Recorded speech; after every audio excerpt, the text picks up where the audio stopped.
Que la paix et la grâce de Dieu avec vous tous, aux frères et sœurs, aujourd'hui on va faire Luc 7 du verset 24 jusqu'au verset 35. On va commencer par la grâce et la joie. Amen. Amen. Seigneur, nous te disons merci pour ta grâce et ta miséricorde. Merci Seigneur pour la semaine de ta faveur. Nous te disons merci que ton nom seul soit élevé au siècle des siècles. Amen. Amen. Comme je dis avant de prier, on va faire Luc 7 du verset 24 jusqu'au verset 35 et on va commencer par la grâce et la joie. Amen. Amen. Lorsque les envoyés de Jean furent partis, Jésus se mit à dire à la foule au sujet de Jean, « Qu'êtes-vous allés voir au désert? Un roseau agité par le vent? Mais qu'êtes-vous allés voir d'un homme vêtu d'un habit précieux? Voici ceux qui portent des habits magnifiques et qui vivent dans les délices sont dans les maisons des rois. Mais qu'êtes-vous donc allés voir un prophète? Oui, vous dis-je, et plus qu'un prophète. C'est celui dont il est écrit. Voici, j'envoie mon messager devant ta face pour préparer un chemin devant toi. Je vous le dis, parmi ceux qui sont nés de femmes, il n'y en a point de plus grand que Jean. Cependant, le plus petit dans le royaume de Dieu est plus grand que lui. Et tout le peuple qui l'a entendu et même les publicains ont justifié Dieu en se faisant baptiser du baptême de Jean. Mais les pharisiens et les docteurs de la loi, en ne se faisant pas baptiser par lui, ont rendu nul à leurs égards le dessein de Dieu. À qui donc comparais-je les hommes de cette génération? Et à qui ressemble-t-il? Il ressemblait aux enfants assis sur la place publique et qui se parlant les uns aux autres disent, nous vous avons joué de la flûte et vous n'avez pas dansé. Nous vous avons chanté des complaintes et vous n'avez pas pleuré. Car Jean-Baptiste est venu, ne mangeant pas de pain et ne buvant pas de vin, et vous dites, il a un démon. Le Fils de l'homme est venu mangeant et buvant, et vous dites, c'est un mangeur et un buveur, un ami des publicains et des gens de mauvaise vie. Mais la sagesse a été justifiée par tous ses enfants. Amen. Par grâce et la joie.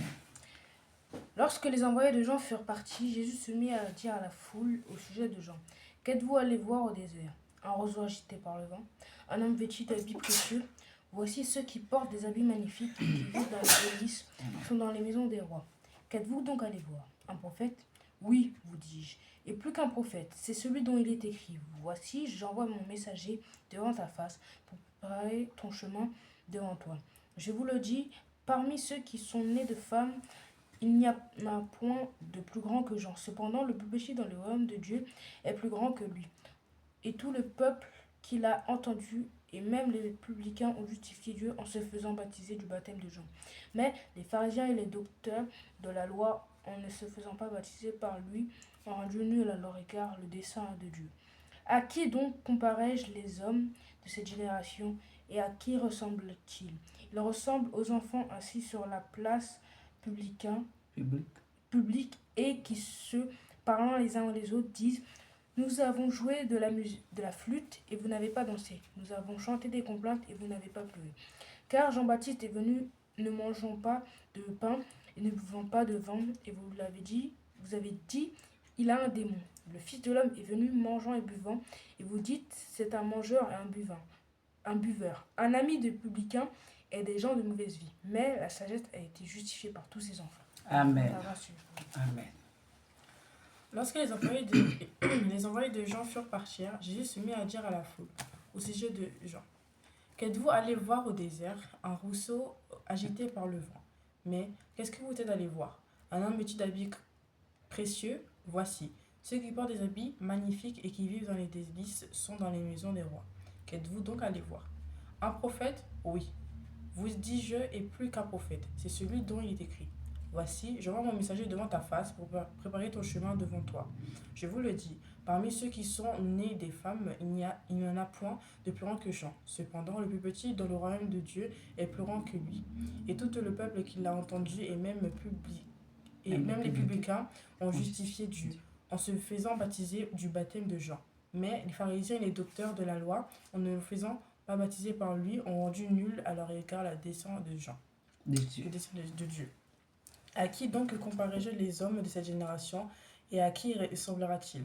Il ressemble aux enfants assis sur la place publique et qui, se parlant les uns aux autres, disant: Nous avons joué de la flûte et nous n'avons pas dansé. Nous vous avons chanté des complètes et vous n'avez pas pleuré. Car Jean-Baptiste est venu ne mangeant pas de pain et ne buvant pas de vin. Et vous dites: Il y a un démon. Le Fils de l'homme est venu, mangeant et buvant, et vous dites: C'est un mangeur et un buveur, un ami des publicains et des gens de mauvaise vie. Mais la sagesse a été justifiée par tous ses enfants. Amen. Amen. Comme on fait à chaque fois, c'est toujours très important de méditer la parole de Dieu, car si on ne médite pas, c'est lire la Bible vaguement et sans intérêt. Je qu'on va lire la Bible, on va méditer. Lorsque les envoyés de Jean furent partis, Jésus se mit à dire à la foule au sujet de Jean: Qu'êtes-vous allé voir au désert? Un roseau agité par le vent. Du coup, quand les envoyés de Jean, parce que je le rappelle, qu'on a fait la semaine dernière, les personnes qui étaient restées auprès de Jean ont été envoyées par Jean lui-même à demander à Jésus: Est-ce que tu es le Fils de l'homme ou est-ce qu'on doit attendre un autre? Et du coup, en réponse, il leur a répondu: tout ce que vous avez vu pendant cette journée, Amen. allez le raconter à Jean, sauf que c'était pas vraiment une question que Jean posait, parce que lui, il était pour aplanir le chemin de Jésus. Du coup, c'était plus pour enseigner à ses prochains qui était vraiment Jésus et qui devaient aller le suivre. Amen. Et du coup, après qu'ils sont partis, Jésus a dit aux gens de la foule: Qu'est-ce que vous êtes allés voir dans le désert auprès de Jean? Est-ce que vous êtes allé voir un roseau agité par le vent? Parce que vous entendez une rumeur disant qu'une personne dans le désert peut purifier les gens. Et après un baptême, les gens sont mieux, guéris de maladies, guéris des troubles qui habitaient en eux, et des démons aussi. Et vous y allez par curiosité, et au final, ça s'avère vrai. Mais cette curiosité est un peu bizarre, parce qu'avant, dès qu'il y avait un truc, souvent les gens ils disaient c'était un démon, c'est un voleur, un malfrat, une personne mauvaise, ou même un blasphème. Du coup, qu'est-ce que vous êtes allé voir là-bas? Mais qu'est-ce que vous allez voir? Un homme vêtu d'habits précieux. Voici, ceux qui portent des habits magnifiques et qui vivent dans les délices sont dans les maisons des rois. Du coup, il a demandé si ça appartenait à quelqu'un qui était assez d'une gamme assez haute, qui était riche, avec de l'argent. Et il dit c'est bizarre parce que tu peux pas aller voir quelqu'un qui est comme ça, parce que les personnes qui sont comme ça, avec ce type de social, bah, ils sont dans les grandes maisons, dans les maisons du roi et tout, ils sont pas vraiment dans le désert, tout perdu là. Quoi. Du coup, c'est celui dont il est écrit. Qu'êtes-vous donc allé voir? Un prophète? Oui, vous dis-je, et plus qu'un prophète. Du coup, il repose la question: qu'est-ce que vous êtes allé voir? Un prophète? Oui, mais plus qu'un prophète. C'est celui dont il est écrit: Voici, j'envoie mon messager devant ta face pour préparer ton chemin devant toi. Du coup, là, il répond, il dit que c'est celui qui est écrit, qui est parti voir, celui qui a dit qu'il prépare le chemin du Messie et tout. Bon, comme on sait, le préparateur, c'est Jean-Baptiste, et le Messie, bah, c'est Jésus. Du coup, voilà, quoi. Il prépare vraiment le début du combat de Jésus pour Jésus finir à la fin. Voilà. Du coup, je vous le dis, parmi ceux qui sont nés de femmes, il n'y en a point de plus grand que Jean. Cependant, le plus petit dans le royaume de Dieu est plus grand que lui. Du coup, il nous dit, je vous le dis, des personnes qui sont nées d'une femme, il n'y en a pas plus grand que Jean-Baptiste. Mais il nous dit une autre information, que ceux qui sont les plus petits dans le royaume des cieux, ils sont plus grands que Jean-Baptiste, que Moïse et tout ça. Ça veut dire que tu ne peux être pas plus grand que Jean-Baptiste sur la terre, parce que tu es une femme et que tu possédais des intentions. Mais au royaume des cieux, si tu es le plus petit parmi une tonne, voire des millions, milliards de personnes, tu peux être plus grand que des personnes célèbres, que ce soit Jean-Baptiste, Moïse, C'est aussi, Abraham. oui, c'est aussi le fait qu'eux ils étaient sous la loi et que nous on est dans la nouvelle doctrine, que c'est pas la même chose. Et que eux même si c'était de grandes personnes, mais vraiment des Oui, grandes le personnes avec de beaucoup sacrifice, de manuellement, ils faisaient le de sacrifice. prestige et tout, sauf que nous maintenant on a la C'est au foi, cœur. c'est plutôt par la foi et le cœur, et que nous on est à la nouvelle doctrine, c'est-à-dire qu'eux ils connaissaient pas Jésus. Et on va dire Jean-Baptiste c'était vraiment, on va dire, un des derniers à avoir vraiment une place assez haut parce que lui il connaissait Jésus, la nouvelle doctrine aussi, mais bon, il est pas resté bien longtemps, mais il connaissait un peu la doctrine et tout, et bah nous comme maintenant on connaît la doctrine et Les bah, la vie de sacrifices sont Jésus, en nous. ouais, voilà, bah c'est ça. Amen. Du coup, Et tout le monde qui l'a entendu, même les publicains, ont justifié Dieu en faisant baptiser par du baptême de Jean. Du coup, comme Jean avait commencé le travail de Jésus par le baptême, il a dit, bah, tout le monde a commencé à se baptiser baptisé par Jean et tout, qu'ils ont commencé à purifier leur cœur, à vouloir vraiment croire à la bonne nouvelle. Même les prophéties, les prophètes et tout, ils ont commencé à se faire, même les publicains, alors que les publicains, c'est quelqu'un d'un côté, ils vont toujours se critiquer, dire que non, c'est pas ça, c'est du blasphème et tout. Alors que là, ils étaient vraiment ouverts d'esprit, ils ont dit que bon, oui, Jean, il a des arguments qui tiennent la route et tout. Ils se sont baptisés par le Saint-Esprit, que Jean a pu faire. C'est un prophète. mais les pharisiens et les docteurs de la loi, en ne se faisant pas baptiser par lui, ont rendu nul à leur égard le dessein de Dieu. C'est-à-dire que les personnes comme les pharisiens et les docteurs de la loi, ce sont différents des autres qui ont été cités tout à l'heure, parce que les publicains, parce que eux n'ont pas choisi de suivre la voie du Seigneur et du coup de ne pas aller se faire baptiser par Jean, même s'ils avaient de l'ego, qui pensaient que c'était faux, qui pensaient que c'était eux leur prophète, leur propre prophète du coup, et qui n'ont pas voulu suivre. Et qu'avant c'était même interdit de la loi, c'est-à-dire que la personne qui, même si tu as entendu, qui n'était pas des rumeurs, mais des faits, c'est-à-dire que les personnes qui eux-mêmes ont été soignées, guéries, ou toutes sortes de choses. Ils ne voulaient pas. Quoi Voilà.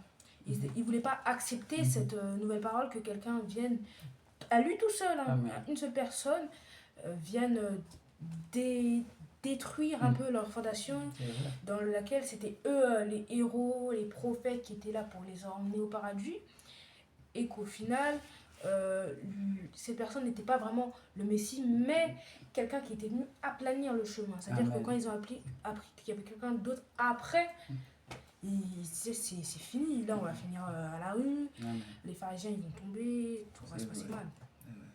À qui donc comparerait les hommes de cette génération et à qui ressemblerait-il? Du coup, à qui vraiment il peut comparer les hommes de la génération qui étaient là, parce que voilà quoi, chaque génération a un comportement mauvais et tout. Et je pense qu'en réalité que les publics et les docteurs de la loi, dans les publicains ils avaient fait les choses qui sont baptisés, mais c'est les docteurs de la loi et les sacrificateurs, c'est vraiment méchant. Du coup on ne sait pas qui les comparer, et au final voilà. Ils ressemblent aux enfants assis sur la place publique et qui se parlent les uns aux autres, disent: nous avons joué de la flûte et vous n'avez pas dansé. Nous avons chanté des complaintes et vous n'avez pas pleuré. Jésus a dit qu'ils sont semblables, ils ressemblent à des enfants assis sur la place publique, et quand ils se parlent entre eux, ils disent: on a joué de la flûte, vous n'avez pas dansé, pas de mouvement, pas d'entrain, pas d'envie. Et on a chanté des complaintes, pas de tristesse, pas de pleurs, pas de réaction même. Du coup, c'est bizarre. Ils n'ont pas d'objectif, non. Voilà, pas de changement qui se passe. Et vous voulez pas de la joie, vous voulez pas de la tristesse, vous voulez pas de la désolation, vous voulez rien du tout. Du coup, on sait pas ce que vous voulez. C'est impossible. Alors Jean-Baptiste est venu ne mangeant pas de pain, ne buvant pas de vin, et vous dites il a un démon. Du coup, Jean-Baptiste, on va dire, c'est un côté, le côté, on va dire, plus calme, plus pur. C'est-à-dire quelqu'un, normalement, s'il ne mange pas des trucs avec les gens, il ne boit pas avec tout le monde, il ne sort pas vraiment. C'est quelqu'un, normalement, doit être heureux et dire ah bah c'est cool, il sort pas, non. Et en fait, c'est juste pour dire, c'est aussi une leçon de vie pour dire que les gens vont toujours parler dans tout ce que vous faites. Vous ne faites pas ça, ils vont parler. Vous faites ça, ils vont parler dans tous les cas. Donc en vrai, vivez votre vie, faites pas les choses aussi qui sont vraiment démoniaques jusqu'au bout. Mais sinon, juste en mode, voilà quoi, ne pas être gêné. Avance. Du coup, le Fils de l'homme est venu mangeant et buvant, et vous dites c'est un mangeur et un buveur, un ami des publicains et des gens de mauvaise vie. Comme on vient de le dire. quand c'est Jean-Baptiste qui ne mangeait pas, qui est resté tranquille sans manger, sans boire, ils ont dit il a un démon, c'est une mauvaise personne qui est venue pour faire des choses pas très bien pour notre peuple. Et quand c'est une personne qui mange et qui boit normalement, Il mange trop. c'est un mangeur, un buveur. Une personne mauvaise qui est juste là pour manger et pour disparaître à la seconde même où il a terminé. Une personne qui est C'est comme venue, ça l'homme. voilà, il pensait directement, c'est soit l'un, soit l'autre, mais il n'y a rien de bien dedans. Non. Soit tu manges normalement, ah ben non, c'est pas possible. Si tu manges trop. Si tu manges pas, t'as un démon. C'est la vie. C'est la vie. Donc tout est problématique. Mais la sagesse a été justifiée par tous ses enfants. Amen. On sait que maintenant, Dieu a été justifié par nous-mêmes. Voir sa sagesse, comment il parlait, comment il discutait, comment il rassurait, que Dieu ne jugeait personne. C'est-à-dire que les gens qui c'était bizarre ou qui buvaient, qui trucs, c'était, on va dire pas ses amis, mais au moment ils se connectaient à eux, même ses amis, il parlait avec eux tranquillement, ils avaient une relation avec eux. Dieu ne juge personne. Voilà, quand Dieu ne juge personne et tout, il aime tout le monde à sa juste valeur, juste il faut s'améliorer pour être plus bonne dans sa relation avec lui. Et sinon, voilà, venez à Dieu comme vous êtes, n'ayez pas honte. Si vous voyez qu'il y a des chrétiens qui vous jugent, ne vous inquiétez pas, Dieu ne vous jugera pas, vraiment, même malgré que, finalement, en tant que chrétien, on ne devrait pas juger quelqu'un parce qu'on est le reflet de Dieu. Ne vous inquiétez pas, venez à Dieu comme vous êtes, Dieu vous aimera, nous aussi on vous aimera parce que ce que Dieu aime, nous on aime de lui. Donc voilà. Quand Jésus était sur la terre, il faisait beaucoup de miracles et de prodiges. Et du coup, on voit dans cette parole que Jean, les disciples de Jean, ils ont non seulement appris une leçon par rapport à Jésus dans l'ancien leçon, mais là, ils donnent une nouvelle leçon pour la foule qui était avec Jésus, c'est-à-dire, il a posé une question à Jésus qui a troublé la foule en disant « Qu'est-ce que vous êtes allés faire ?» Ça peut être de la curiosité, de l'envie, du savoir, de la connaissance, mais faire des kilomètres et des kilomètres sans chariot, sans vélo, sans rien, il n'y avait pas de ça avant, pour aller voir une personne dans les airs quelconque, c'est une personne normale, il y a des personnes qui ont traversé le désert, mais une personne qui reste dans le désert et qui sauve des gens, c'est un peu plus que de la curiosité, c'est plutôt de l'envie, une chose que les gens voulaient. Il a parlé des qualités de Jean-Baptiste. Voilà. Et de la difficulté et de la présence de Dieu. Voilà, parce que les pharisiens et les scribes qui n'ont pas voulu accepter cette parole, ils ont mis en pause le plan de Dieu qu'ils avaient pour lui. Du coup, c'est comme si un peu qu'ils étaient des orphelins, des personnes qui marchent sans savoir où elles vont. Alors que juste à côté, tu as les mêmes personnes qui ont accepté ça. Amen. Du coup, on voit dans cette parole qu'il faut accepter Jésus dans notre cœur, qu'il faut continuer à rester dans la foi avec lui et qu'il faut le laisser nous guider. Amen. Avez-vous des questions pour la foi? Amen, non. Amen. Et pour la foi? Amen. Père, nous te disons merci. Merci pour ta parole vivante. Merci. Seigneur, tu dis ta présence est très difficile. Seigneur, tu dis depuis sur le temps de Jean-Baptiste, le royaume des cieux est forcé. Seigneur, nous avons besoin de ta présence. Aide-nous, Seigneur, que ton nom seul soit glorifié au siècle des siècles. Amen. Alléluia. Que le Seigneur vous bénisse, mes bien-aimés. Alléluia.